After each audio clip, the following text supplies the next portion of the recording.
Baru tahu nih. Bismillahirrahmanirrahim. Assalamualaikum warahmatullahi wabarakatuh. Innal hamdalillah nahmaduhu wa nasta'inuhu wa nastaghfiruh wa na'udzu billahi min shururi anfusina wa sayyiati a'malina. Man yahdihillahu fala mudilla lahu wa man yudlil fala hadiyalah. Asyhadu an la ilaha illallah wahdahu la syarika lah wa asyhadu anna Muhammadan abduhu wa rasuluhu la nabiyya ba'dah. Allahumma salli wa sallim wa barik ala abdika wa nabiyyika Muhammad وعلى آله وصحبه ومن اهتدى بهديه إلى يوم القيامة. قال الله جل وعلا: يا أيها الذين آمنوا اتقوا الله حق تقاته ولا تموتن إلا وأنتم مسلمون. يا أيها الناس اتقوا ربكم الذي خلقكم من نفس واحدة وخلق منها زوجها وبث منهما رجالا كثيرا ونساء. واتقوا الله الذي تساءلون به والأرحام إن الله كان عليكم رقيبا. يا أيها الذين آمنوا اتقوا الله وقولوا قولا سديدا يصلح لكم أعمالكم ويغفر لكم ذنوبكم ومن يطع الله ورسوله فقد فاز فوزا عظيما. أما بعد. Ikhwatal iman rahimani wa rahimakumullah. Alhamdulillah, segala puja dan puji hanya untuk Allah Subhanahu wa taala, Ar-Rahmanur Rahim, Zat yang Maha Pengasih, Zat yang Maha Penyayang, yang telah menganugerahkan kepada kita nikmat Islam dan iman, yang menganugerahkan kepada kita nikmat menjadi umat Muhammad bin Abdullah sallallahu alaihi wa ala alihi wa sahbihi wasallam, yang dengan nikmat ini walillahil hamd Allah Subhanahu wa taala muliakan kita menjadi umat seorang nabi yang tidak diragukan lagi akan kenabian beliau Muhammad sallallahu alaihi wasallam. Karena sebagaimana di awal-awal kajian yang telah kita bahas, ikhwani wa akhwati fillah rahimani wa rahimakumullah, begitu nyata kenabian Nabi kita Muhammad sallallahu alaihi wasallam dari sisi yang paling sederhana, yaitu bagaimana antum bisa melihat bahwa tidak ada seorang manusia pun yang pernah hidup di muka bumi dengan menjalani perjalanan hidup yang sedemikian dinamisnya seperti Nabi kita Muhammad sallallahu alaihi wasallam. Beliau pernah menjadi seorang pengembala kambing, seorang pedagang. Beliau pernah menjadi orang yang sangat dipercaya karena kejujuran dan amanahnya. Kemudian beliau sallallahu alaihi wasallam di awal dakwanya terhina, tertindas, terintimidasi sebagai orang lemah, sebagai mustadhaf yang tertindas, bagaimana sikap-sikapnya. Beliau juga seorang suami, beliau seorang bapak, dan beliau juga pernah menjadi seorang kepala negara. Beliau sallallahu alaihi wasallam seorang panglima perang. Beliau seorang yang berhadapan bagaimana bernegosiasi negara dengan negara, bagaimana menghadapi negara-negara kafir yang tidak beriman kepada Allah Subhanahu wa taala. Bagaimana beliau membuat deal-deal dengan pihak-pihak di luar Islam agar membuat komitmen dan kesepakatan bersamanya. Dan beliau seorang ahli ibadah yang sangat saleh. Beliau sallallahu alaihi wasallam adalah uswatun hasanah. Itu yang Allah Subhanahu wa taala sebutkan.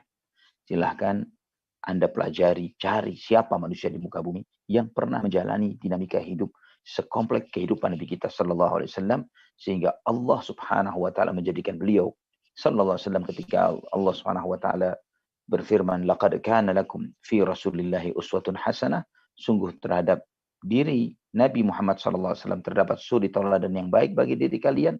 Benar-benar beliau sallallahu alaihi wasallam adalah uswatun hasanah. Karena siapapun kita, apakah kita seorang guru, apakah kita seorang murid, apakah kita seorang suami, seorang bapak, apakah kita seorang pemimpin, pedagang, ya, politikus, semua akan mengambil ibrah apakah kita dalam posisi kalah, tertindas, mustadaf, ya, terintimidasi, difitnah, ya, dicecar, dicaci maki, disakiti, ataukah kita dalam posisi menang, superpower dengan kekuatan yang penuh. Bagaimana sikap-sikap bisa kita tempuh dan kita ambil, dan itu kita lihat pada sosok Nabi kita Muhammad sallallahu alaihi wasallam. Tidak ada manusia lain. Tidak pernah hidup sosok manusia yang sebegitu sempurna perjalanan hidupnya tanpa cacat dari sebelum dan sesudah kenabian seperti Nabi kita Muhammad sallallahu alaihi wa ala alihi wasallam. Maka dengan ini ikhwatul iman, tidak ada sosok nabi yang kenabiannya begitu terang benderang, sangat nyata seperti kenabian Nabi kita Muhammad sallallahu alaihi wa ala alihi wasallam. Dan itu telah kita bahas di awal-awal pembahasan kita tentang mukjizat Nabi Muhammad SAW dari dibalik sirah perjalanan hidup beliau. Ini termasuk materi kajian kita.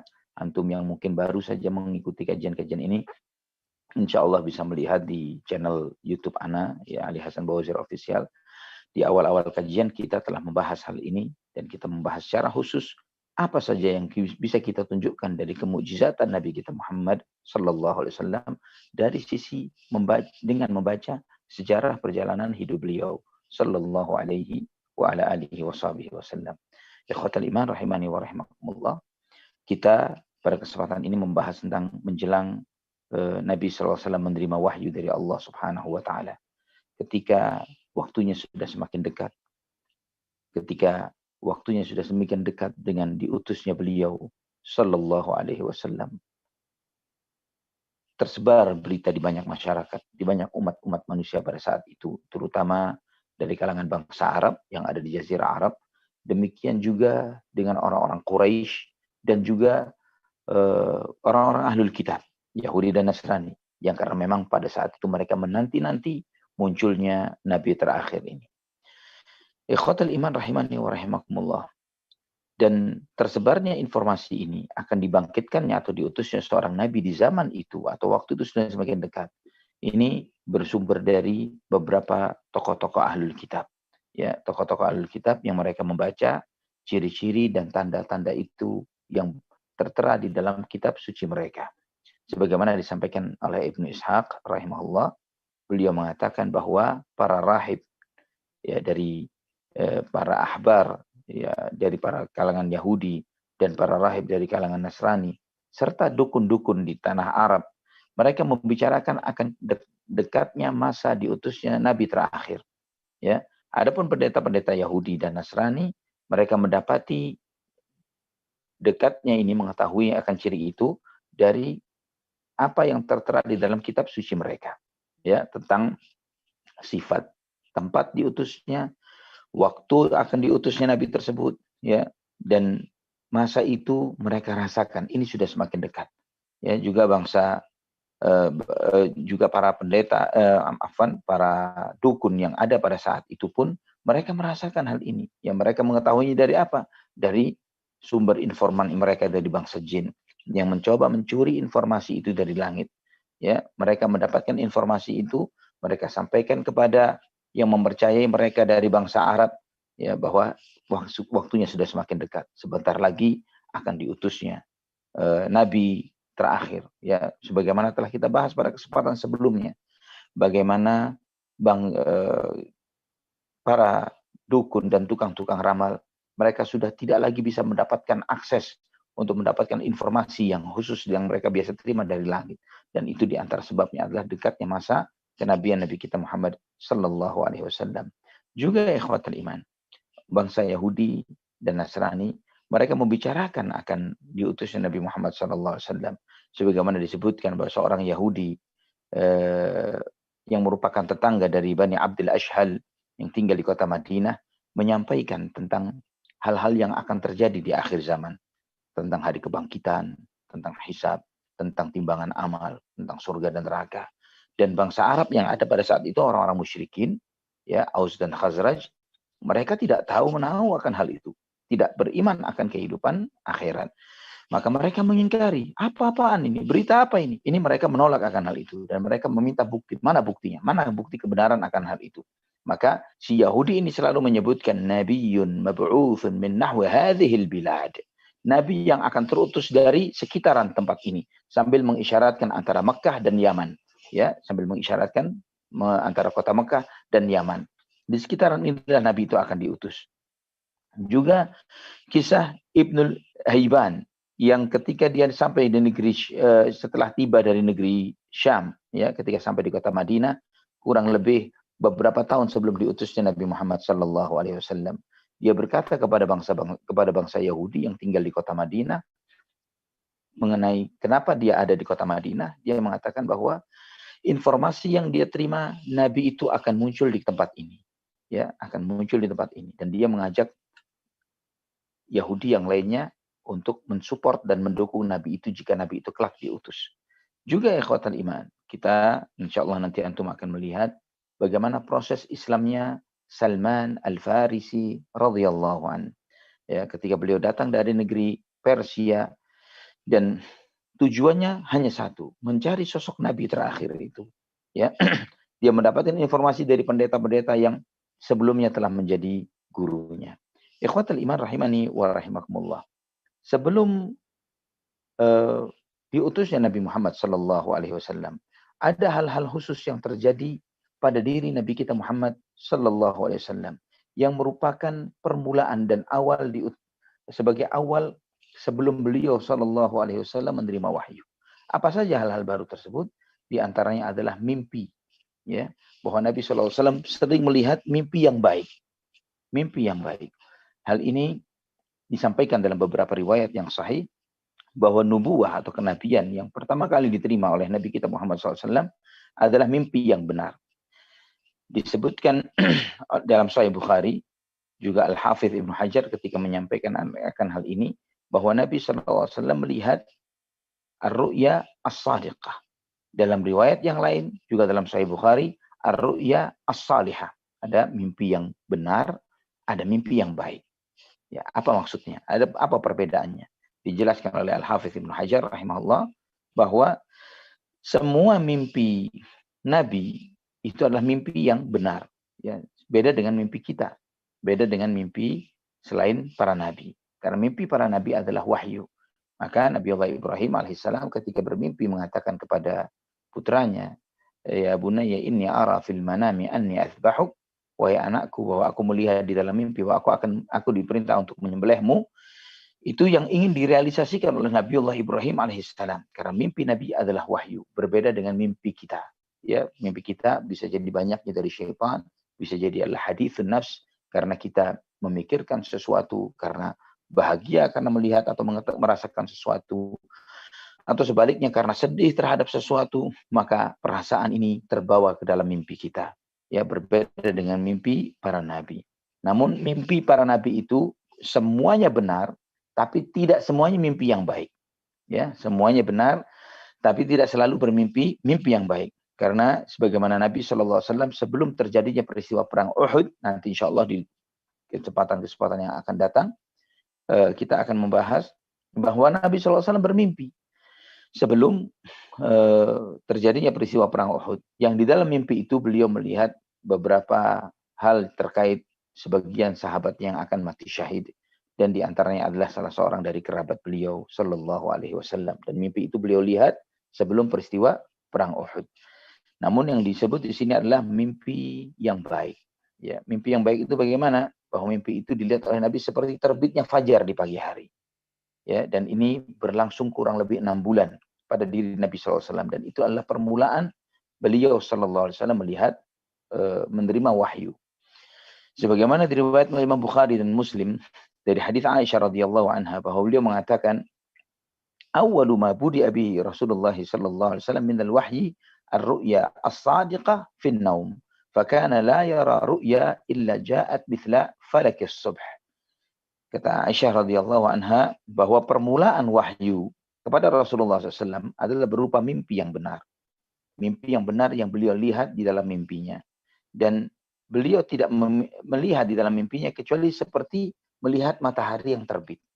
Ya, ini diumpamakan seperti itu, dijelaskan oleh para ulama mengenai terbitnya matahari adalah sebagai hilangnya kelamnya jahiliyah dari umat manusia dengan diutusnya Nabi kita Muhammad sallallahu alaihi wa ala alihi wa sahbihi wasallam. Yang dengan ini karena memang beliau sallallahu alaihi wasallam akan menerima cahaya wahyu dari Allah Subhanahu wa taala. Dan kemudian ikhwatal iman, ketika sudah usia Nabi sallallahu alaihi wasallam mendekati usia 40 tahun, Nabi kita sallallahu alaihi wasallam suka menyendiri, berkhalwat, suka menyendiri. Ya, suka beribadah menyendiri. Maka beliau sallallahu alaihi wasallam selalu meninggalkan kota Mekah, agak menjauh dari kota Mekah setiap tahunnya di bulan Ramadan.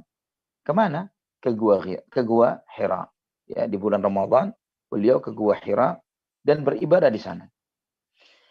Ikhwatal iman rahimani wa rahimakumullah. Gua Hira ini di antara tempat yang sering dijadikan tempat menyendiri, merenung, beribadah bagi sebagian orang-orang Quraisy pada masa terdahulu. Pertanyaannya, kenapa Gua Hira? Kenapa tidak tempat yang lainnya? Karena ikhwatal iman rahimani wa rahimakumullah, Gua Hira ini berada di salah satu gunung di pegunungan kota Mekah yang disebut dengan Jabal Nur, ya, berada di Jabal Nur.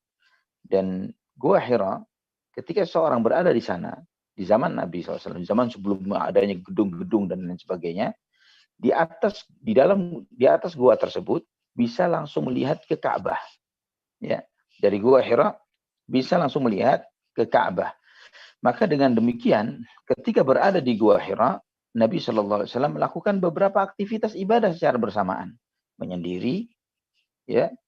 Kemudian kedua, menyendiri untuk merenung, untuk tafakkur, untuk beribadah. Kemudian yang kedua, beribadah kepada Allah Subhanahu wa taala.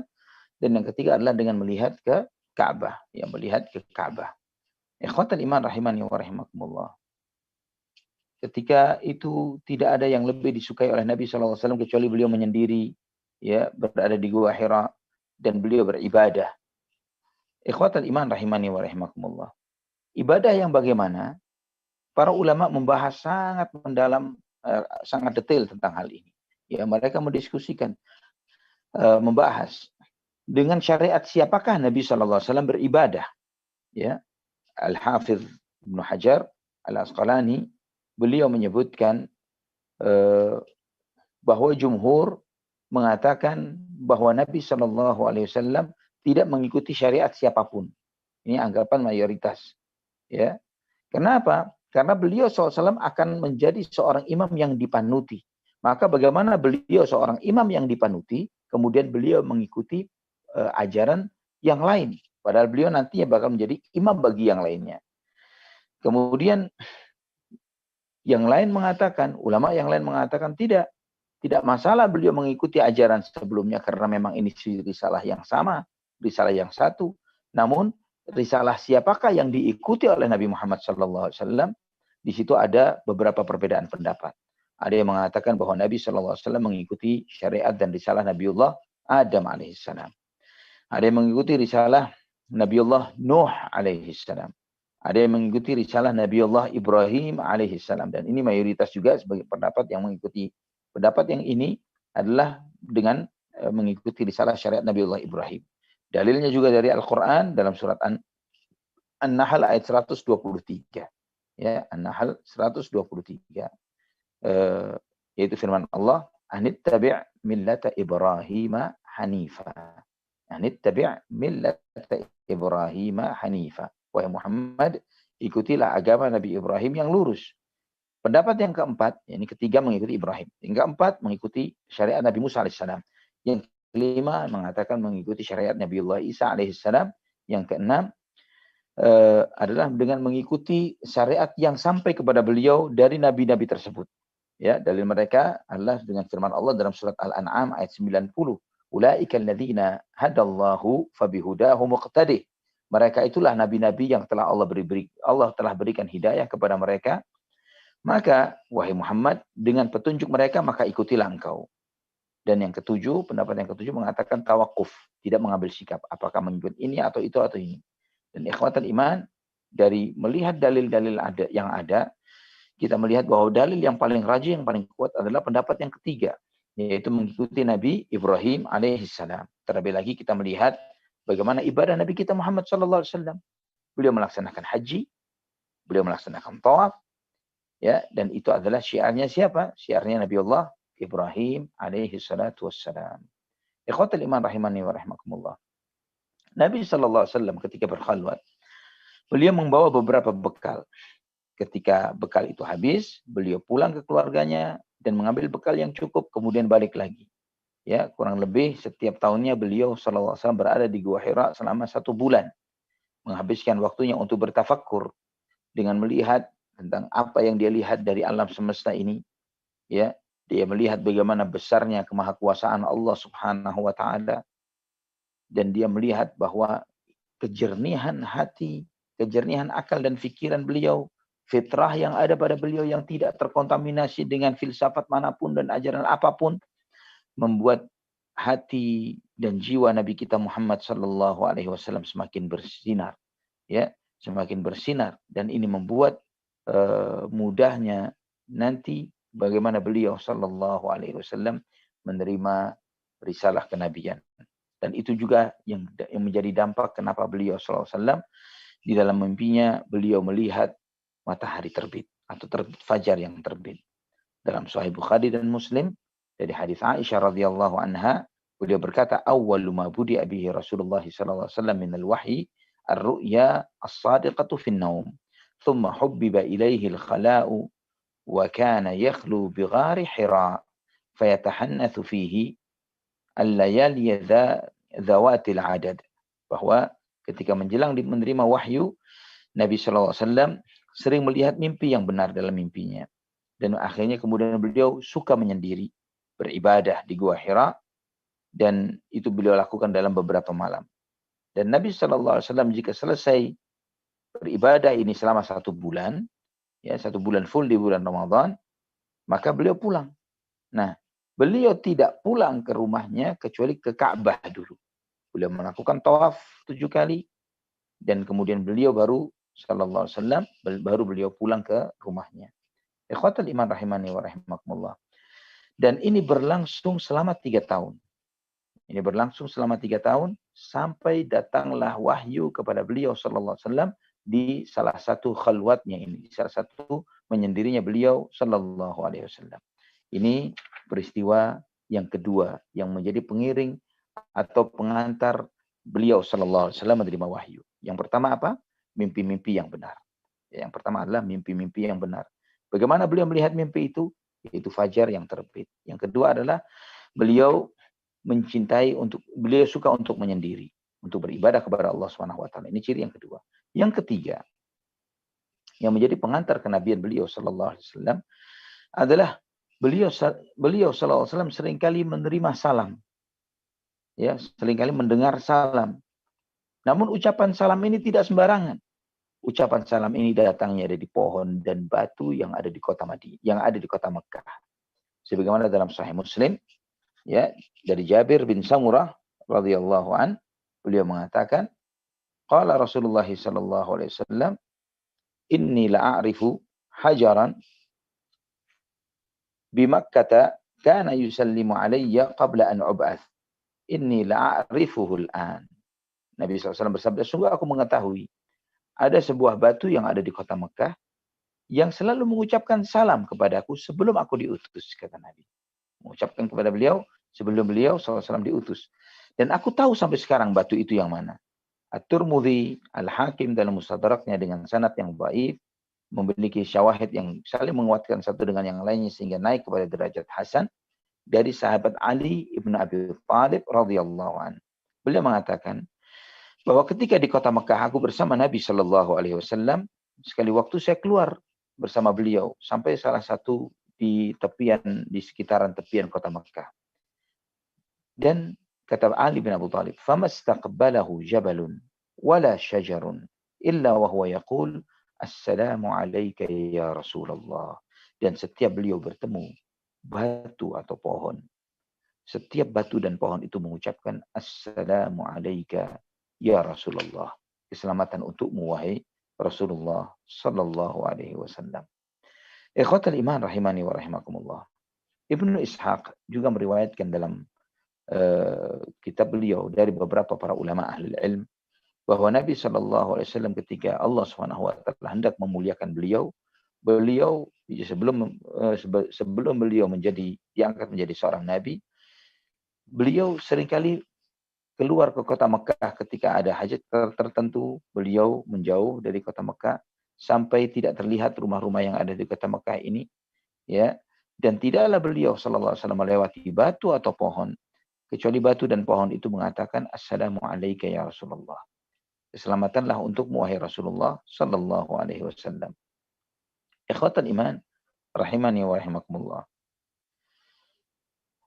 Kemudian Nabi SAW berpaling. Dia melihat ke kanan, ke kiri, ke depan, ke belakang. Namun beliau tidak melihat siapapun. Yang beliau lihat hanya pohon dan batu saja. Sampai ini terjadi kepada Nabi Shallallahu Alaihi Wasallam sampai beliau Shallallahu Alaihi Wasallam bertemu dengan malaikat Jibril alaihissalam di Gua Hira dan menyampaikan wahyunya di bulan Ramadan. Ini yang ketiga, yaitu ketika pohon dan batu mengucapkan salam kepada Nabi kita Muhammad Sallallahu Alaihi Wasallam. Yang keempat, beliau Sallallahu Alaihi Wasallam sering mendengar suara dan melihat cahaya. Siapa ini maksudnya? Malaikat. Ya, Imam Muslim meriwayatkan dari Ibnu Abbas radhiyallahu anhuma, beliau mengatakan aqama Rasulullah sallallahu alaihi wasallam di Makkah 15 sanah yasma'u as-saut wa yara ad-daw 7 sinin wa la yara syai'an wa 8 sinin yuha ilaihi. Ya, beliau mengatakan bahwa Nabi sallallahu alaihi wasallam tinggal di kota Mekah kurang lebih 15 tahun. Beliau mendengar suara, melihat cahaya kurang lebih 7 tahun dan tidak melihat sesuatu pun, dan kemudian setelah 8 tahunnya ini beliau menerima wahyu. Ikhwatal iman rahimani wa rahimakumullah, ini menunjukkan bahwa ini adalah salah satu prolog yang dialami oleh Nabi. Beliau melihat cahaya, sosok malaikat, mendengar suara, salam dan yang sebagainya. Imam Ahmad juga meriwayatkan dengan sanad yang sahih sesuai dengan syarat Muslim dari Ibnu Abbas, beliau mengatakan bahwa Nabi SAW pernah berkata kepada Khadijah radhiyallahu anha, "Inni ara dhaw'an wa asma'u sautan wa inni akhsha an yakuna bi junun." Nabi SAW bersabda, saya seringkali melihat cahaya, saya seringkali mendengar suara-suara, dan aku khawatir, apa ini? Aku khawatir apakah ini mungkin kegilaan atau yang semisalnya. Maka Khadijah radhiyallahu anha mengatakan, "Lam yakunillahu liyaf'ala dzalika bika ya ibn Abdullah." Tidak mungkin engkau akan mengalami seperti itu wahai putra Abdullah. Kemudian Khadijah radhiyallahu anha bertanya kepada Warakah bin Naufal, sepupu beliau. Dia menceritakan apa yang dilihat oleh Nabi sallallahu alaihi wasallam, dan kemudian Warakah mengatakan, "In yaku sadiqan fa inna hadza namusun mithlu namusi Musa." Jika benar apa yang diucapkannya, maka ini adalah namus. Namus itu artinya adalah yang memegang rahasia yang terbesar. Ya, memegang rahasia. Itu artinya namus. Maksudnya adalah malaikat Jibril alaihissalam. Jika benar yang kamu ucapkan wahai Khadijah, maka itulah Jibril sebagaimana yang datang kepada Nabi Musa alaihissalam. Fa in bu'itha wa ana hayyun fasa'u'azziruhu wa ansuruhu wa uminu bih. Dan andai kata ketika beliau diutus, aku masih hidup, maka aku akan menopang, menolong, dan membela agamanya, dan aku akan beriman kepadanya. Ini riwayatnya Imam Ahmad dengan sanad yang sahih. Ikhwatul iman rahimani wa rahimakumullah. Ini adalah beberapa peristiwa yang mengiringi, yang mengawali diutusnya Nabi kita Muhammad sallallahu alaihi wa ala alihi wa sahbihi wasallam. Ada beberapa hikmah yang besar yang bisa kita ambil dari peristiwa ini. Ya, ada beberapa hal yang berharga yang bisa kita lihat. Ikhwatul iman rahimani wa rahimakumullah. Yang pertama adalah para orang-orang yang hidup di zaman itu, dari kalangan ahli kitab dan para pendeta, dukun-dukun yang ada. Mereka memprediksi akan dibangkitkan dan diutusnya Rasulullah SAW di masa tersebut dengan cara, salah satu dari dua cara. Yang pertama adalah dengan wahyu, yaitu dengan apa yang mereka terima dalam kitab Taurat yang diturunkan oleh Allah Subhanahu wa taala kepada Nabi Musa, atau Injil yang Allah berikan kepada Nabi Isa alaihi wassalam. Ya, yang di dalam dua kitab itu disebutkan ciri-ciri Nabi kita Muhammad sallallahu alaihi wasallam, nabi yang akan diutus. Ciri-ciri tempat dia akan diutus, ciri-ciri waktu kapan beliau diutus. Ya. Dan ini diterima oleh sebagiannya diketahui oleh para dukun di masa itu dengan cara mereka mencuri informasi ini. Kemudian ikhwatal iman rahimani wa rahimakumullah, juga dengan cara yang kedua adalah apa yang dialami oleh, yang disampaikan oleh bangsa orang-orang para dukun yang ada di masa itu. Mereka mendapatkan dari pencuri, jadi mencuri informasi, ya, yang sampai kepada mereka informasi ini, dan kemudian disampaikan kepada orang-orang bangsa Arab Quraisy yang ada pada saat itu. Ini diantara bagaimana mereka memprediksi kapan turunnya diutusnya Nabi Muhammad SAW di zaman itu. Pertama dengan wahyu, kemudian yang kedua adalah dengan informasi dari para dukun yang ada. Kemudian ikhwatal iman, di antara hikmah yang bisa kita ambil pada peristiwa ini adalah pentingnya kita di dalam melihat fenomena tertentu, keadaan tertentu, perubahan-perubahan tertentu yang terjadi di muka bumi ini, kita perlu mengaitkannya dengan nas-nas Al-Quran dan sunnah Nabi Shallallahu Alaihi Wasallam terkait tentang hal-hal yang bakal terjadi, sesuatu yang mungkin menjadi ciri-ciri kebaikan atau ciri-ciri keburukan, dan itu yang sering dilakukan oleh sebagian para ulama kita, para ulama ahlul hadis. Ya, bagaimana mereka misalnya tentang ciri-ciri yang menjelang akhir zaman. Bagaimana disebutkan bahwa di akhir zaman nanti akan tersebarnya kejahilan, kata Nabi Shallallahu Alaihi Wasallam. Di akhir zaman akan tersebarnya pena, sehingga setiap orang bisa nulis, setiap orang bisa membuat status. Ya, maksudnya pena ini bukan pena secara pena begitu saja, karena di zaman Nabi Shallallahu Alaihi Wasallam dan di zaman dahulu pena ini sesuatu yang sangat berharga dan mahal. Ya, tinta ini sesuatu yang sangat berharga dan mahal. Tidak sembarangan orang yang bisa membeli dan mau membeli hal tersebut. Tapi di zaman tersebarnya pena, di begitu mudahnya buku diakses dan diperoleh, tidak membuat ilmu agama terutama mudah dipahami dan bisa dipahami oleh banyak orang.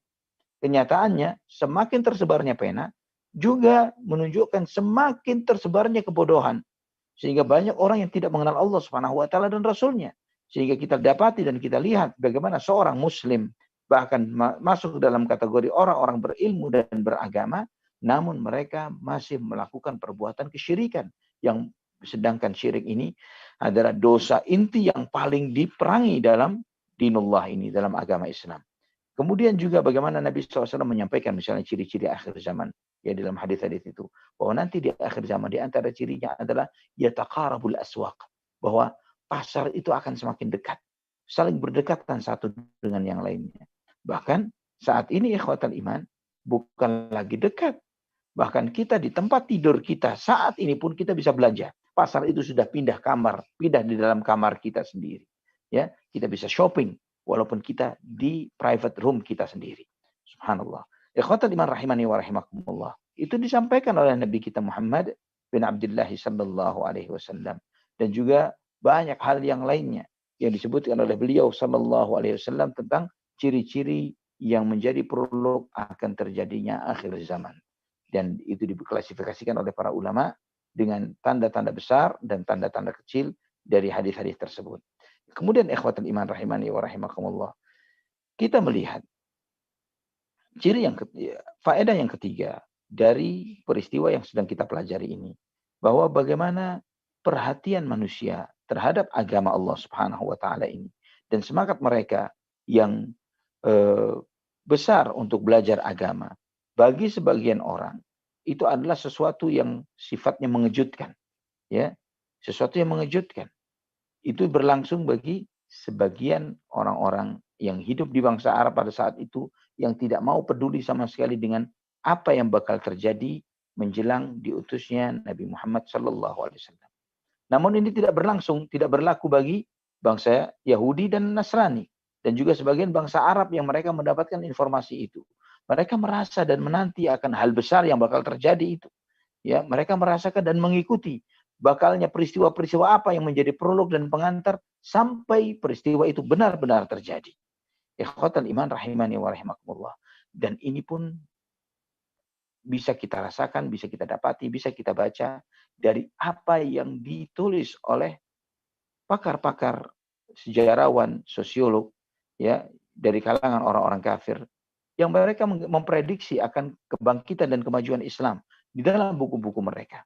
Ya, sebagaimana di antara buku-buku terakhir yang membahas tentang hal ini misalnya adalah Samuel Huntington, ya, dalam buku yang dia tulis The Clash of Civilization.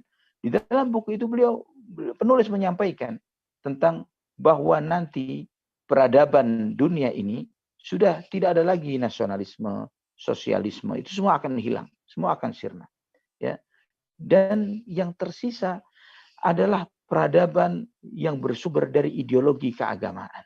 Dan di saat itu dia memprediksi, Samuel Huntington menyampaikan secara spesifik, dia mengatakan bahwa di saat itulah yang menjadi dominasi adalah ketika seseorang memiliki akidah dan keyakinan yang kokoh dan kuat terhadap agamanya, dan itu direpresentasi oleh Islam. Ya, ini buku terakhir yang membahas tentang hal ini. Ya, ketika dia menulis buku The Clash of Civilization ini sebagai tanggapan dari salah seorang sosiolog yang lain, Fukuyama, salah seorang sosiolog dari Jepang. Kita melihat ikhwatal iman. Ini yang buku yang paling belakangan, termasuk yang paling belakangan membahas tentang hal ini. Sedangkan sebelumnya ikhwatal iman, salah seorang penulis terdahulu ya yang membahas tentang hal ini. Ada yang mengatakan bahwa kebangkitan Islam itu bisa jadi adalah sesuatu yang mengejutkan bagi sebagian orang yang tidak membaca tentang prolog yang menjadi pengantar akan kebangkitan Islam tersebut. Namun tidak bagi sebagian pakar-pakar dan peneliti dari orang-orang barat, ya, yang mereka ini dengan pemikirannya dan mereka melihat tentang bagaimana perkembangan Islam, mereka melihat bagaimana semangat Islam disebarkan, mereka melihat hal ini selama kurang lebih 30 atau 40 tahun atau bahkan 60 tahun sebelum ini. Mereka sudah menyebutkan akan hal ini. Ya, di dalam salah satu universitas namanya di Montreal, ya, terdapat sebuah buku yang berjudul Islam Today. Di dalam buku itu, ya, padahal buku ini diterbitkan tahun 50-an, ya, buku ini mengatakan bahwa di masa-masa yang akan datang, Islamlah yang akan paling maju di antara agama-agama yang ada di muka bumi. Ya, juga seorang penulis yang lain yang menulis bukunya di tahun 1964. Beliau sudah memprediksi akan munculnya ideologi keempat yang akan mengungguli ideologi dominan yang ada pada masa itu, tahun 64. Ya, ketika di masa itu ada sosialis, ada demokrasi dan yang sebagainya. Namun dia mengatakan bahwa bahkan uniknya lagi, penulis ini adalah kebetulan seorang berbangsa Rusia yang bernama Trojanowski, dia mengatakan dalam salah satu kumpulan risalahnya ini, dia menyebutkan bahwa kebangkitan itu akan muncul dari Islam dan kaum muslimin. Ikhwatul iman rahimani wa rahimakumullah. Dia memprediksi itu dari apa yang dia pelajari dari revolusi-revolusi yang ada di dunia ini dari sebelum yang kita lihat bersama. Ya, revolusi yang dia lihat di Rusia dan yang lain sebagainya. Dia mengatakan bagaimana hasil revolusi Prancis dan bagaimana revolusi Soviet. Ya, dia menyampaikan hal itu dan kemudian dia memprediksi bagaimana maju dan berkembangnya Islam dan itu akan terjadi. Bahkan ikhwatul iman, salah seorang peneliti di antara peneliti barat yang menulis akan hal ini, ada yang sudah memprediksi akan kemajuan Islam dan dominasi Islam di muka bumi. Peneliti itu dia menulisnya di tahun 1919, ya, 1919, 100 tahun yang lalu, ya.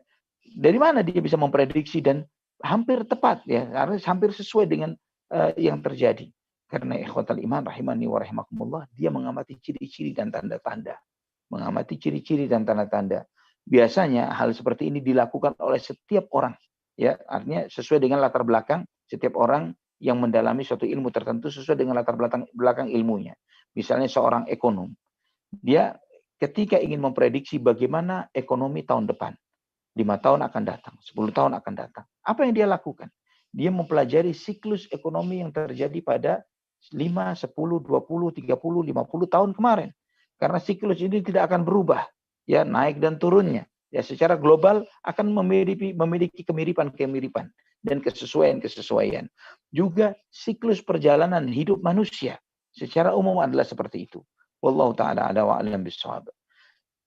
Kemudian ikhwatal iman, di antara faedah yang lain yang bisa kita ambil dalam peristiwa ini adalah pentingnya kita memiliki me time. Ya, setiap muslim penting untuk memiliki me time. Me time yang bagaimana? Me time yang dia ini bukan untuk hayal. Ya, me time bukan arti dia menghabiskan waktu untuk jalan-jalan semau-maunya. Me time bukan berarti bahwa dia memainkan game di gadgetnya, browsing sana sini tanpa kejelasan. Bukan seperti itu. Me time untuk muhasabah, untuk mengukur dirinya. Apa target hidupnya? Dari target yang dia kejar ini sudah sampai di mana? Ya, jika misalnya, ya, dia menghitung pada dirinya sendiri. Andai kata saya memiliki waktu tidak lebih dari 3 bulan saja ke depan ini. Dan setelah 3 bulan saya meninggal dunia, misalnya, ya, apa yang harus saya perbaiki dari hidupku? Apa yang harus saya lakukan? Dan apa yang harus saya tinggalkan? Ya, terus melakukan introspeksi terhadap dirinya. Di samping dia melihat kemahaagungan Allah Subhanahu wa taala, menambah wawasannya untuk memperkokoh iman dan tauhidnya kepada Allah Subhanahu wa taala. Juga beribadah kepada Allah Subhanahu wa taala, bertaqarrub, mendekatkan diri kepada Allah Subhanahu wa taala. Maka dengan me time ini kita mendapatkan banyak manfaedah. Di antaranya adalah yang pertama, kita bisa menyadari cacatnya diri kita, kekurangan diri kita. Ya, apa kelemahan-kelemahan diri kita? Ingat, tidak ada manusia yang sempurna. Tidak ada manusia yang sempurna. Maka jika Anda merasa bahwa Anda hebat dalam sisi ini, hebat itu, hebat ini, pasti ada cacatnya dalam diri kita. Coba kita melihat. Apa kekurangannya? Oh, ternyata saya masih memiliki sifat sombong. Saya selalu kagum terhadap diri saya sendiri secara berlebihan. Oh, ternyata saya suka memiliki perasaan hasad, iri, dan dengki dengan si fulan dan si fulan. Oh, ternyata saya memiliki dendam yang luar biasa. Yang dendam ini menghambat saya untuk menjadi seorang yang bersifat pemaaf. Pemaaf yang terpaksa, namun masih menyimpan dendam di dalam hati. Itu bukan seorang yang pemaaf. Pemaaf itu sudah tidak memiliki dendam di dalam hati. Ya, ikhlaskan. Ketika Anda melepaskan ikatan kejengkelan yang ada di dalam hati terhadap setiap orang yang telah berbuat zalim terhadap kehidupan kita, maka hidup Anda pasti bahagia. Hidup kita pasti bahagia. Dan di samping itu, ikhwatal iman, itulah nilai hati yang bersih. Nabi kita Muhammad sallallahu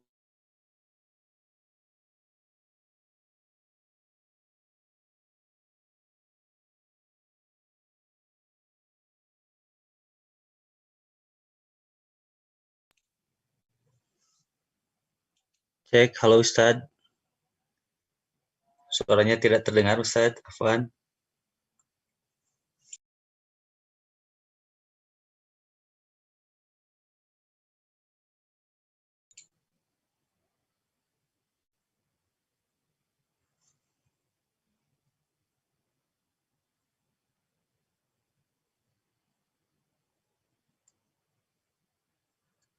Ya, mohon maaf jemaah, mungkin terjadi kendala teknis. Oke, Ustadz.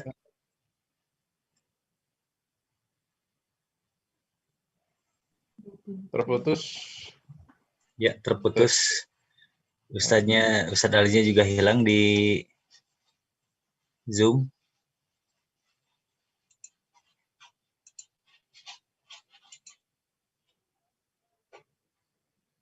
Ya, mohon maaf jemaah sekalian, mohon bersabar dan menunggu.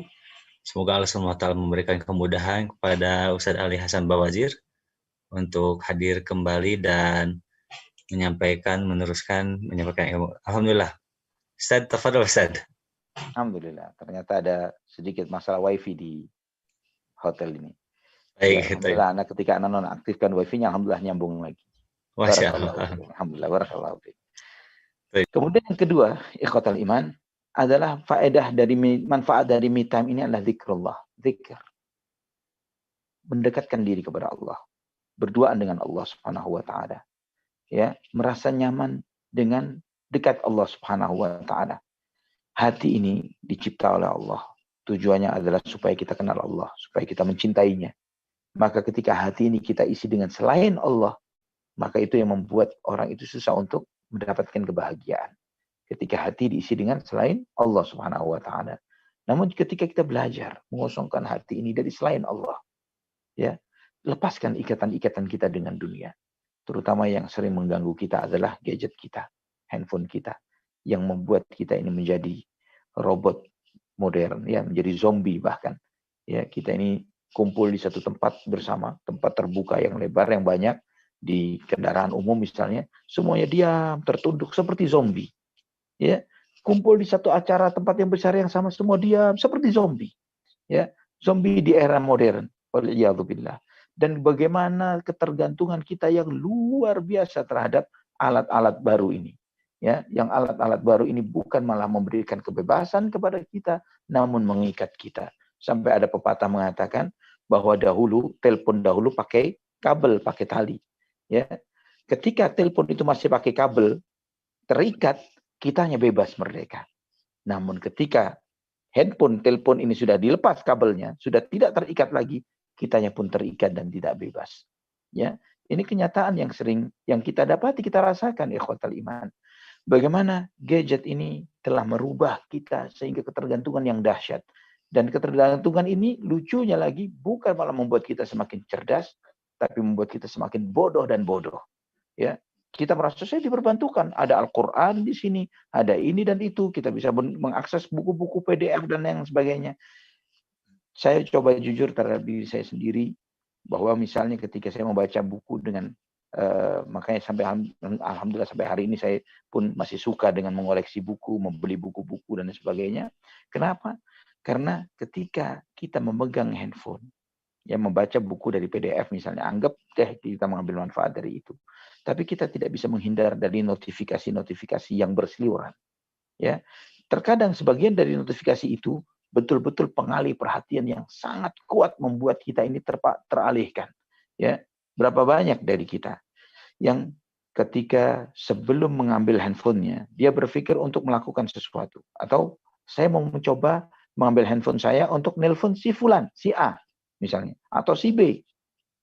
Tapi ketika handphone itu sudah dipegang, dia tidak nelpon si A atau si B, malah dia belok ke kanan, ke kiri, ke utara, ke timur, ke selatan, ke barat, dan lain sebagainya. Setelah sekian menit, baru ya Allah, ternyata saya tadi maunya untuk memegang handphone ini adalah tujuan untuk ini dan itu. Ikhwatal iman, kita tidur dengan handphone kita, bangun dengan handphone kita. Ya, kita betul-betul terikat dengan ini. Bahkan tidak sedikit dari kita ke toilet pun untuk mandi atau buang air pun dengan handphonenya. Wal'iyadzubillah. Ya, betul-betul dia betul-betul menjadi makhluk cacat kecuali dengan adanya alat ini. Ketika tidak ada alat ini, cacat dia. Seperti orang kehilangan kakinya, atau sebagian dari matanya, atau separuh dari otaknya. Wal'iyadzubillah. Ini yang terjadi bagi sebagian kita. Ikhwatal iman, rahimani wa rahimakumullah. Dengan kita memberikan batasan terhadap teknologi ini, termasuk ketika kita me time, betul-betul me time kita dengan Allah Subhanahu wa taala. Jauhkan dari alat-alat telekomunikasi ini. Berdua dengan Allah Subhanahu wa taala, beribadah kepada Allah Subhanahu wa taala, bermuhasabah terhadap diri sendiri. Melihat apa plus minus dari diri kita untuk memperbaiki diri. Kemudian bertakarrub, beribadah kepada Allah Subhanahu wa taala di waktu malam, tahajud kita. Maka kita akan betul-betul merasakan kualitas waktu yang sangat berharga, yang akan banyak merubah keadaan dan kondisi hidup kita. Ikhwatal iman rahimani wa rahimakumullah. Kemudian di antara hikmah yang bisa kita ambil dalam peristiwa ini adalah apa tujuan dari berkhulwat atau menyendirinya Nabi Shallallahu Alaihi Wasallam. Tujuannya adalah untuk ibadah. Tujuannya adalah memanfaatkan ini untuk menambah ketaatan kepada Allah Subhanahu Wa Taala dan bagaimana menghadapi segala permasalahan-permasalahan di kehidupan dunia seseorang. Ya, ikhwatan iman rahimani wa rahimakumullah. Nabi kita Muhammad sallallahu alaihi wasallam berkhulwatnya kapan? Sebelum diutus. Setelah diutus, apakah Nabi SAW pernah balik ke sana? Tidak pernah. Ya, beliau tidak pernah. Dan diganti oleh Allah Subhanahu wa taala dengan apa? Dengan salat tahajud, dengan qiyamul lail. Ya, ketika manusia tidur, yang lainnya istirahat, kita diberi waktu malam oleh Allah Subhanahu wa taala, dan tahajud ini dahulunya diwajibkan bagi umat Muhammad sallallahu alaihi wasallam, kemudian diturunkan menjadi sunnah dan tetap wajib untuk Nabi kita Muhammad sallallahu alaihi wasallam. Dan menyendirinya kita dalam ibadah ini bukan seperti menyendirinya sebagian kaum tarekat sufiyah yang kemudian cari wangsit di gua-gua, di tempat-tempat menyempil dan sebagainya. Tidak. Tapi kita menyendirinya, kita me time kita adalah ketika kita sholat tahajud di waktu malam. Ya, ketika manusia lain tidur, ketika Allah Subhanahu wa taala turun pada sepertiga malam yang terakhir. Sebagaimana sabda Nabi sallallahu alaihi wasallam, "Yanzilu Rabbuna tabaraka wa ta'ala kulla lailatin ila as-sama'id dunya hina yabqa thuluthul lailil akhir." Allah Tuhan kita turun pada langit bumi ketika sepertiga malam yang terakhir. Kemudian Allah Subhanahu wa taala berfirman, "Man yad'uni fa astajibu lah, wa man yas'aluni fa u'tiyah, wa man yastaghfirni fa aghfiru lah." Siapa yang meminta kepada aku, maka aku akan mengabulkan. Ya, siapa yang berdoa pasti aku akan kabulkan. Siapa yang meminta kepada aku, pasti aku akan memberinya. Dan siapa yang memohon ampun kepadaku, maka aku pasti akan mengampuninya. Allah Subhanahu wa taala berfirman dalam surat Al-Muzammil, ya ayyuhal muzammil qumil laila illa qalila nisfahu aw inqus minhu qalila aw zid alayhi wa rattilil qur'ana tartila inna sanulqi 'alaika qawlan thaqila. Wahai orang yang berselimut, bangunlah di waktu malam kecuali sedikit, separuhnya atau kurang dari itu, ya. Aw inqus minhu qalila, atau sedikit kurang dari itu, atau tambahkan dari itu, dan bacalah Al-Qur'an secara tartil. Sesungguhnya kami akan memberikan kepadamu suatu ucapan yang sangat berat, yang qawlan thaqila. Qiyamul lail, membaca Al-Quran, itu adalah khalwatnya kita. Khalwatnya kita. Dan itu adalah bekal ketika kita berdakwah di hadapan manusia. Qiyamul lail adalah kebiasaan orang-orang saleh terdahulu. Ibrahim bin Adham, salah seorang saleh terdahulu, beliau pernah mengatakan ketika mengomentari tentang sholat malam, betapa manis dan nikmatnya rasa yang dia rasakan di malam hari dengan bermunajat, berzikir, duduk, sholat, sujud, bersimpuh, meratapi dosa-dosa kita di sejadah kita, di tempat sholat kita. Betapa sejuknya hati kita di saat itu. Beliau mengatakan, nahnu fi ladzatin law arafahal muluku wa abna'ul muluki lajaladuna 'alaiha bisuyuf. Sungguh kita berada dalam sebuah nikmat yang andai kata raja-raja dan anak-anak mereka sadar dengan nikmat yang sedang kita rasakan saat ini, niscaya mereka akan mencambuki kita dengan pedang-pedang mereka. Allahul musta'an, wala haula wala quwata illa billah. Ini ikhwatal iman rahimani wa rahimakumullah, peristiwa yang terjadi yang menjadi prolog atau pengantar sebelum Nabi kita sallallahu alaihi wasallam menerima wahyu dari Allah Subhanahu wa taala. Dan kita telah mengambil ibrah juga apa hikmah dari itu semuanya. Semoga pelajaran sirah ini semakin memantapkan kecintaan kita kepada Nabi kita Muhammad sallallahu alaihi wasallam, dan semakin kita bisa mengambil banyak pelajaran yang bisa kita refleksikan di dalam hidup kita sehari-hari dari membaca sirah manusia yang mulia Muhammad ibn Abdullah sallallahu alaihi wasallam. Baik, sampai di situ Kang Zai. Monggo jika mungkin ada yang ditanyakan dari materi yang telah disampaikan. Barakallahu fiikum. Jazakallahu Ustaz, wa barakallahu fiikum Ustaz. Wa fiikum barakallah. Sudah memberikan penjelasan tentang prolog sebelum turunnya wahyu kepada Nabi Shallallahu Alaihi Wasallam, ya. Allahumma shalli Dan tentu saja setelah penjelasan tentu saja Waduh Ustaz C, ya. Suaranya kecil. Oh kecil ya, Afwan. Sekarang jelas Pak? Sangat jelas Kang Zai. Alhamdulillah. Baik Ustaz, alhamdulillah. Tentu saja setelah dijelaskan, setelah dijelaskan materinya, tentu saja akan mengundang pertanyaan, ya. Berikut ini ada pertanyaan dari Al-Reza. Bismillahirrahmanirrahim. Apakah melihat malaikat yang berupa cahaya ini kekhususan buat Nabi Shallallahu Alaihi Wasallam saja? Karena ada cerita bahwa seorang kiai mengaku mendapatkan Lailatul Qadar dan dia melihat cahaya secara sadar, dan beliau berkesimpulan bahwa seseorang yang mendapat Lailatul Qadar adalah yang melihat cahaya tersebut. Demikian Ustaz pertanyaannya. Apakah itu khusus untuk Nabi atau juga bisa untuk orang lainnya? Itu khusus untuk Nabi Muhammad, untuk para Nabi saja. Bukan untuk manusia selain para Nabi. Ya, karena para malaikat itu tidak turun kecuali atas perintah Allah Subhanahu wa taala. Tidak atas inisiatif seseorang atau seseorang yang memanggil malaikat dan yang lain sebagainya. Dan tidak pernah disebutkan ada salah seorang sahabat dengan kemuliaan mereka seperti Abu Bakar, Umar, Uthman, dan Ali, mereka pernah melihat sosok malaikat dengan wujud aslinya. Ya, tidak pernah terjadi sama sekali yang seperti itu. Karena itu merupakan khasais di antara kekhususan Nabi kita Muhammad sallallahu alaihi wasallam. Wallahu a'lam bishawab. Ustaz. Mudah-mudahan jelas untuk Al-Reza Mitarik jawabannya. Berikutnya pertanyaan dari Abi Lutfan. Assalamualaikum Ustaz. Waalaikumsalam. Afan izin mendalami lebih jauh. Apakah ada kisah juga mengenai tanda-tanda yang dialami para nabi lainnya, semisal Nabi Musa, Nabi Isa, dan lainnya, menjelang menerima wahyu beserta bentuk diterimanya wahyu? Apakah tiap nabi berbeda-beda? Syukron, jazakallahu khairan. Nah, tiap nabi pasti berbeda-beda. Namun kisah secara mendetail yang seperti kita riwayatkan yang sampai kepada kita hanyalah Nabi kita Muhammad sallallahu alaihi wasallam, tidak nabi-nabi yang lainnya. Ya, antum bisa membaca secara global kisah Nabi Musa alaihissalam yang cukup mendalam. Antum bisa membaca secara global kisah Nabi Allah Ibrahim alaihissalam.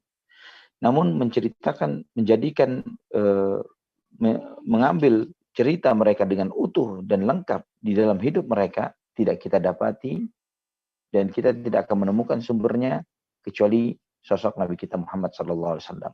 Oleh karena itulah tadi di awal kajian Anda sampaikan bahwa tidak akan pernah ada sosok seseorang yang layak untuk dijadikan uswah secara utuh seperti Nabi kita Muhammad sallallahu alaihi wasallam, karena hanya beliaulah yang hidupnya dicatat secara sangat detail dan lengkap dari sebelum lahirnya sampai wafatnya beliau sallallahu alaihi wasallam. Tidak ada yang seperti Nabi. Wallahu a'lam bishawab. Baik, jazakallahu khairan Ustaz untuk jawabannya kepada Abi Lutfan. Mudah-mudahan menambah khasanah keilmuan tentang sirah nabawiyah pada kita. Berikutnya ada pertanyaan dari Akhi Hidayana, Jakarta Timur. Assalamualaikum Ustaz. Waalaikumsalam. Hafizahullah, terkait khalwatnya Nabi ke Gua Hiro, apakah itu merupakan wahyu juga? Jadi Nabi Muhammad diarahkan untuk ke Gua Hiro, apakah itu termasuk wahyu juga? Itu belum bagian dari wahyu. Ya, itu merupakan taufik dari Allah Subhanahu wa taala untuk mengarahkan Nabi Muhammad sallallahu alaihi wasallam memiliki persiapan untuk menerima wahyu. Ingat, di dalam surat Al-Muzammil tadi disebutkan bahwa inna sanulqi 'alaika qawlan thaqila. Sesungguhnya kami akan memberikan kepadamu qawlan thaqila, satu ucapan yang berat, wahyu, Al-Qur'an. Ya, dari sini ikhwatul iman, karena wahyu itu bukanlah sesuatu yang ringan, maka Nabi SAW diberikan persiapan oleh Allah Subhanahu wa taala. Di antara persiapannya sudah sekian jauh lamanya, yaitu sejak kecilnya beliau dengan dibelahnya dada beliau sallallahu alaihi wasallam. Ya. Kemudian dengan berkhalwatnya Nabi kita Muhammad sallallahu alaihi wasallam, itu adalah persiapan fisik dan mental Nabi Muhammad sallallahu alaihi wasallam untuk nantinya ketika beliau sallallahu alaihi wasallam melihat atau bertemu dengan malaikat Jibril alaihi salam. Wallahu a'lamu bishawab. Nah, Ustaz. Alhamdulillah, berikutnya pertanyaan dari Akhi Adila Fifatar Yudiantara. Masya Allah. Assalamualaikum warahmatullahi wabarakatuh, Ustaz. Assalamualaikum. Apakah ada dalilnya sewaktu Rasulullah Shallallahu Alaihi Wasallam hijrah ke Madinah disambut dengan gendang atau rebana dan nyanyian solawat? Demikian, Ustaz. Allah yabarik fik. Mengenai disambutnya Nabi sallallahu alaihi wasallam dengan beberapa bait syair seperti tala'al badru alaina min thaniyatil wada'i wajaba syukru alaina wada'a lillahi da'. Ada beberapa riwayat akan hal ini, dan insyaallah riwayat itu setidaknya adalah derajatnya hasan kalau tidak sahih. Ya, hasan setidaknya. Artinya riwayat itu bisa diterima akan disambutnya Nabi sallallahu alaihi wasallam dengan bait-bait syair tersebut. Namun tambahan rebana yang mengiringi datangnya Nabi SAW atau rebana yang mengiringi bacaan qasidah tersebut atau syair-syair itu adalah sesuatu yang diimbuhkan dan ditambahkan. Ya, tidak ada dalam satupun riwayat dari Nabi SAW dengan sanad yang palsu sekalipun, ya, tidak ada satupun riwayat. Jadi hanya ditambahkan saja oleh sebagian pembawa cerita yang menceritakan tentang peristiwa tersebut. Tapi aslinya di dalam semua riwayat-riwayat yang ada tidak mencantumkan sama sekali adanya tabuhan gendang dan rebana menyambut kedatangan Nabi Muhammad SAW. Dan sedihnya sekali kita, ikhwatul iman rahimani wa rahimakumullah, sebagian besar kaum muslimin saat ini, ketika mereka mengkaji sirah, sumber rujukan sirahnya itu adalah film Ar-Risalah atau The Message, ya, yang itu yang menjadi sumber rujukan untuk ngaji sirah Nabi SAW. Sedangkan buku sirah mereka tidak pernah baca. Apalagi riwayat-riwayat, apalagi merujuk kepada kitab-kitab para ulama seperti Ibnu Ishaq dan yang lainnya, atau buku-buku klasik seperti klasik menurut kita ya, tapi klasik yang lebih klasik lagi ada seperti misalnya Zadul Ma'ad Ibnu Qayyim dan yang misalnya itu terlalu jauh bagi kita. Wallahu a'lam bishawab. Betul betul Ustaz. Karena kita melihat di film-film tersebut itu diiringi Pakai dengan tabuhan. rebana gitu ya Ustaz ya, Masya Allah. Karena sutradaranya Baik. yang nambahkan seperti itu. Betul betul betul. Ya, kita selaku umat Muslim saling banyak yang tertipu dengan tayangan tersebut Ustaz ya. Nah, Masya Allah. Baik, berikutnya ada pertanyaan dari seorang ikhwan. nah, Apa hikmah yang bisa kita ambil dari kebiasaan berkholwat Rasulullah SAW di Gua Hiro? nah. Hikmahnya apa? Tadi saya jelaskan secara agak panjang sedikit mengenai me time. Ya. Saya sebutkan tadi dengan istilah me time itu karena istilah insya Allah kita sudah memahaminya. Memang kita, masing-masing kita, mau Anda seorang ikhwan atau seorang akhwat, ya, Anda perlu untuk memiliki waktu yang seperti itu. Ya, tapi me time yang kita pahami sebagian kita adalah me time keluar shopping, jalan-jalan sendiri tanpa ditemani oleh siapapun dan apapun. Ya, artinya tidak mau dekat dengan suami, tidak mau dekat suami, tidak mau dekat dengan istri, tidak mau kemudian berlepas diri dari tanggung jawab dari anak-anak dan yang lain sebagainya. Itu dianggap sebagai sebuah me time yang dipahami oleh sebagian ikhwan kita atau masyarakat yang ada di zaman sekarang. Sedangkan yang Anda maksud dengan me time di sini adalah kita berkhalwat menyendiri dengan Allah Subhanahu wa taala. Dengan apa? Dengan tahajud, ya, dengan bangun malam, dengan beribadah kepada Allah Subhanahu wa taala. Kemudian diiringi dengan salat subuh, ya, bagi ikhwan yang sudah bisa salat berjamaah di masjid, salat subuh berjamaah di masjid. Kemudian sambut terbitnya matahari ini dengan zikir pagi, zikir sore, tafakur, tadabbur tentang kalimat-kalimat thayyibah yang antum ucapkan itu bukan cuma sekedar kalimat-kalimat baik yang kita baca doa, yang kita bacakan doa permintaan, tapi kosong dari makna. Ketika antum membaca Allahumma inni as'aluka ilman nafi'a wa rizqan thayyiba wa amalan mutaqabbala. Ya Allah, aku meminta kepadamu ilmu yang bermanfaat, rezeki yang baik, amal yang diterima. Tiap subuh, tiap pagi kita baca ini. Itu secara tidak langsung mengajarkan kepada kita bahwa itulah yang menjadi fokus kita di hari ini. Apa itu? Ilmu yang bermanfaat, rezeki yang baik, amal yang diterima. Ya. Kemudian kemudian kita ketika membaca Allahumma ma asbaha bi min ni'matin au bi ahadin min khalqik faminka wahdaka la syarika lak falakal hamd.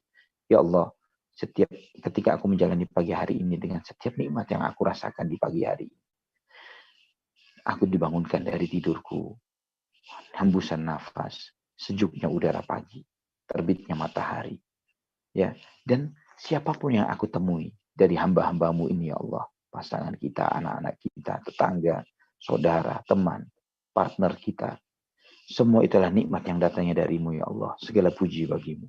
Belajar untuk mensyukuri nikmat-nikmat Allah di pagi hari, ya, jangan sholat tidur lagi, ya, ini suatu kebiasaan yang sangat buruk yang sering kali kita lakukan dan itu tanpa kita sadari merusak kehidupan kita sekarang dan yang akan datang. Namun ketika kita belajar untuk tidak tidur lagi setelah sholat subuh, berzikir, olahraga sejenak, bertafakur, kemudian mempersiapkan hari kita ini menjadi lebih baik, ya, sebelum kita menghadapi pekerjaan kita dan lain sebagainya. Manfaatkan waktu dengan sebaik-baiknya. Maka me time yang kita lakukan dari sebelum subuh kurang lebih, ambil waktu kurang lebih setengah jam sebelum subuh misalnya, dan setengah jam sesudah sholat subuh. Setengah jam sebelum subuh itu untuk zikir, untuk sholat, dan sebagainya. Setengah jam sesudahnya juga seperti itu. Kemudian plus tadabbur dan sebagainya. Maka hari-hari itu akan menjadi begitu luar biasa bagi kita. Itu di antara hikmah berkhalwat. Dan juga kita bisa melakukan berkhalwat yang lebih intens lagi. Kapan? Dalam dua kebiasaan ibadah yang dilakukan oleh Nabi SAW. Yang pertama adalah i'tikaf di akhir-akhir Ramadan.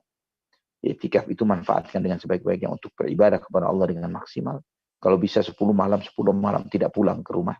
Ibadah full di masjid, pulang nanti menjelang Id, malam Id. Ya. Kemudian yang kedua adalah ketika kita menjalankan ibadah umroh. Ya. Namun sayangnya dua ibadah yang agung dan mulia ini pun sudah banyak kita rusak. Kita rusak dalam tanda kutip. Ya. Dengan apa? Ke umroh, tapi untuk shopping. Umroh untuk selfie. Ya, umroh untuk kita anggap umroh itu sama seperti jalan-jalan. Sehingga tidak sedikit kita membuat paket yang iringannya bagian seperti jalan-jalan. Umroh plus Turki, umroh plus Spanyol, umroh plus ini dan itu. adalah bagian dari paket traveling kita. Dan kita tidak menganggap itu sebagai bentuk kita beribadah kepada Allah Subhanahu wa taala. Namun bayangkan ikhwatal iman, jika umrah yang antum lakukan 9 hari, 10 hari dan seterusnya ini antum fullkan untuk ibadah kepada Allah. Ini perjalanan rohani untuk beribadah kepada Allah, memperbaiki diriku. Dan kapan lagi kesempatan kita betul-betul meninggalkan semua aktivitas kita di tempat yang paling suci di muka bumi bersama hamba-hamba Allah Subhanahu wa taala. Dan kemudian kita habiskan waktu itu untuk jalan-jalan di pasar, di mall, plesir sana kemari. Kemudian pindah mencoba menu A, B, C dan lain sebagainya. Hanya cobain menu-menu seperti kita menganggap tempat itu bukan sebagai tempat suci. Dan apa yang kita peroleh dari umroh kita jika umroh kita lakukan dengan cara yang seperti itu. Allahul musta'an wa la haula wa la quwata illa billah. Ya betul Ustaz. Kalau zaman sekarang itu godaan terbesar umroh adalah foto kamera. Ya selfie. Masya Allah, astagfirullahaladzim. Masya Baik, Allah. untuk berikutnya pertanyaan dari Ukhti Ratna Kartikaning. Bismillahirrahmanirrahim. Ustaz, saat Rasulullah SAW di Gua Hiro berbulan-bulan, bagaimana dengan dakwah beliau saat itu? Apakah digantikan oleh para sahabat beliau? Mohon penjelasannya Ustaz. Syukran. Barakallahu fiik. Ingat bahwa berkhalwatnya Nabi di Gua Hira sebelum beliau menjadi Nabi. Ya, sebelum menjadi Nabi. Ini kurang lebih 2 atau kurang lebih 3 tahun sebelum beliau SAW menerima wahyu yang pertama. Ya, ini belum menjadi Nabi. Artinya belum berdakwah. Ya, dan beliau tidak tahu. Beliau SAW tidak tahu kalau bakal jadi Nabi. Ya, hanya kecenderungan hatinya untuk membuat beliau cenderung suka untuk menyendiri, beribadah kepada Allah Subhanahu wa taala, ya. Dan beliau tidak merasakan bakal mendapatkan tanggung jawab besar untuk menjadi seorang nabi untuk seluruh umat manusia. Tidak kebayang bagi Nabi sallallahu alaihi wasallam akan hal ini. Belum beliau tahu, dia sama sekali tidak mengetahui hal ini. Sampai benar-benar beliau menerima wahyu yang pertama malaikat Jibril. Iqra. Dan itu pun beliau SAW tidak tahu kalau itu adalah wahyu pertama untuk beliau. Beliau menganggap ini bukanlah bagian dari wahyu yang ada misi tertentu yang harus beliau jalankan. Sampai menerima wahyu yang berikutnya, ya ayyuhal muddaththir qum fa'anzir wa rabbaka fakabbir wa thiyabaka fatahhir wa rujza fahjur. Dari surat Al-Mudaththir, di saat itulah baru Nabi SAW diberi perintah oleh Allah untuk memperingatkan manusia dari perbuatan syirik yang mereka lakukan. Wallahu a'lam bishawab. Nah, Ustaz. Nah. Alhamdulillah, berikutnya ada pertanyaan kembali dari Akhi Ziyad Muhammad. Bismillahirrahmanirrahim. Apakah sahih tanda-tanda Nabi mendapatkan wahyu yaitu langit menjadi cerah? Seperti itu Ustaz pertanyaannya. Tidak ada informasi yang seperti itu. Ya, baik. Langit menjadi cerah. Yang ada mungkin salah terjemah atau salah persepsi dari sebagian orang yang menjelaskan tentang terbitnya fajar yang dilihat oleh Nabi SAW di dalam mimpi beliau. Mungkin salah tafsir, salah mengartikan terhadap hadis-hadis yang menjelaskan akan hal itu. Wallahu a'lam bishawab. Baik. Berikutnya ada pertanyaan dari Akhi Taufik. Bismillahirrahmanirrahim, Ustaz. Ketika umroh atau haji, apakah perlu kita naik ke Gua Hiro untuk merenungi apa yang telah dilakukan Rasulullah SAW lakukan dahulu? Demikian Ustaz, jazakallahu khairan. Ketika kita umroh atau haji, kita tidak perlu ke Gua Hira. Ya. Bukan sunnah. Ya, itu tidak termasuk dari ibadah sunnah. Maka tidak ada anjuran ke Gua Hira. Dan juga tidak ada ceritanya seperti sahabat Abu Bakar, Umar, Uthman, atau Ali radhiyallahu anhum ajma'in, atau sahabat yang lainnya ke Gua Hira. Tidak ada sama sekali. Ya, jadi itu tidak sunnah. Bukan pernah termasuk bagian dari ritual ibadah. Kalau cuma karena sekedar pengen tahu saja, oke saja. Namun bukan setiap 10 kali umrah, 10 kali ke Gua Hira terus. Apa? Tidak ada fadilah tertentu, tidak ada keutamaan tertentu di sana. Ya, dan Nabi SAW pun setelah menerima wahyu pertama kali di sana, beliau SAW tidak pernah lagi balik ke Gua Hira. Wallahu a'lam bishawab.